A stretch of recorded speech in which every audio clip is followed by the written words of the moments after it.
He said it with a smile that never touched me. I owe everything to my sons. My daughter, well, she never had the spark.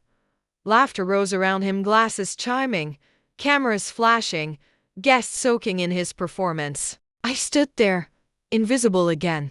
The overlooked child who built half his empire yet never earned a nameplate on the wall. The chandeliers cast a warm gold over the banquet hall, making him look dignified, admirable, untouchable. My brothers preened beside him, soaking in praise for achievements that weren't even theirs. And then I stood up.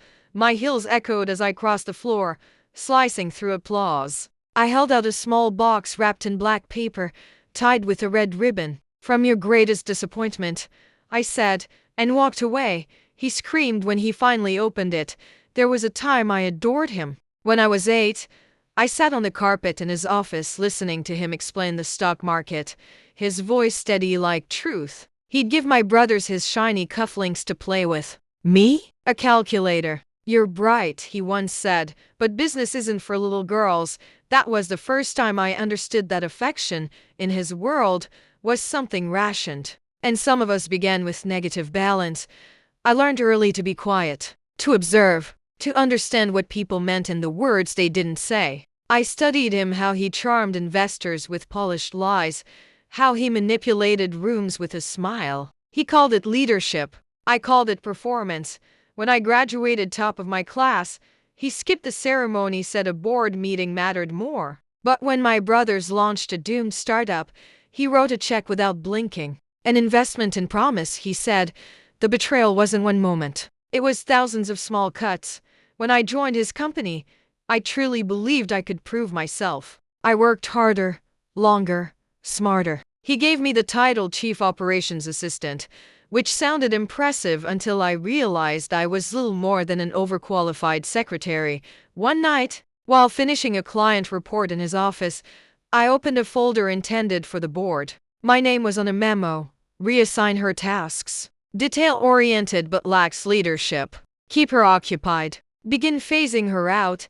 His signature sat neatly beneath it. Something inside me went silent. I didn't quit. I didn't confront him. I paid attention.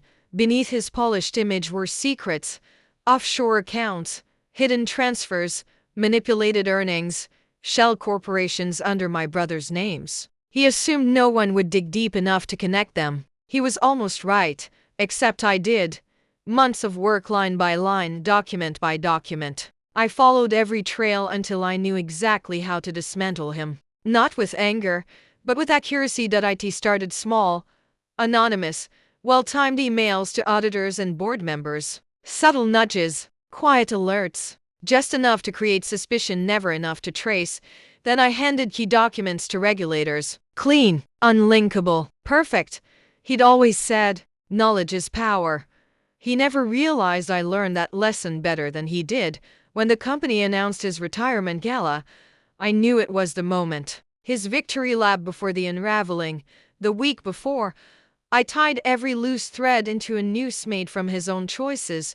The box I handed him that night held a single flash drive. Inside, every falsified record, every hidden transfer, every shell company, and one note labeled, "From your greatest disappointment." By the time he opened it, I was in my car outside, watching through the ballroom's glass walls. I couldn't hear his reaction, but I saw his expression collapse. Saw confusion ripple through the room. Saw him stagger off stage. It didn't take long. Within 48 hours, the investigation became public. The empire he'd built on illusion collapsed under subpoenas and headlines. My brother's accounts were frozen. His spotless reputation shattered. They said he broke down, locked himself in his office until the authorities arrived. He called me 12 times. Left one voicemail. "You don't understand what you've done." But I understood perfectly. People ask if I regret it. Regret is for those who were offered love and lost it. I was never offered anything. I didn't ruin him out of spite. I corrected the imbalance. I showed him that the daughter he dismissed learned every one of his lessons and surpassed him. His company carries a new name now. Mine. His office is empty. His legacy dust. And me? I sleep without a single weight on my chest. They call it revenge. I call it inheritance.